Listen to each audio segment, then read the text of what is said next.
قال المصنف رحمه الله: عن عائشة رضي الله عنها أن رسول الله صلى الله عليه وسلم قال: تحروا ليلة القدر في الوتر من العشر الأواخر. ثم ساق هذا الحديث حديث أم المؤمنين عائشة رضي الله عنها أن رسول الله صلى الله عليه وسلم قال: تحروا ليلة القدر في الوتر من العشر الأواخر. تحروا ليلة القدر، ما المراد به؟ تحروا ليلة القدر، ما المراد بهذه الكلمة؟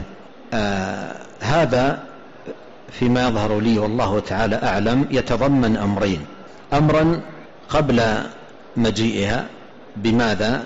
بشوق النفس العظيم، شوق النفس العظيم لأن يغنم هذه الليلة، ورجاء أن يغنمه الله سبحانه وتعالى تلك الليلة، ويعمر قلبه بالشوق والطمع والرغبة العظيمة في أن يكون ممن يحصل بركة هذه الليلة.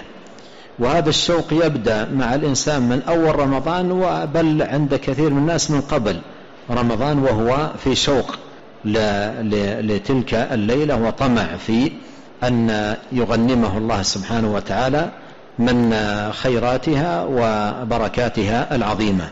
والأمر الثاني عندما تكون تلك الليالي التي فيها ليلة القدر، وهي الليالي العشر الأخيرة من رمضان، ففي تلك الليالي يكون التحري لها بماذا؟ بالعمل، قبل ذلك بالشوق، وفي وقتها التي هي فيها العشر الأواخر من رمضان تتحرى بماذا؟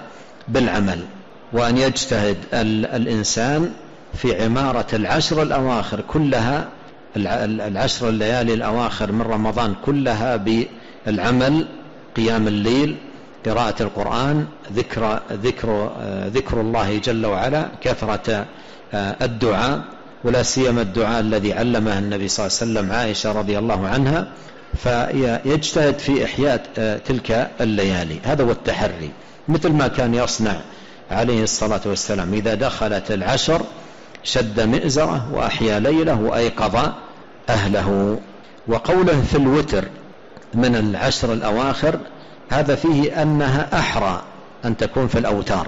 الأوتار 21 23 25 27 29، وليلة 27 هي أحرى الأوتار.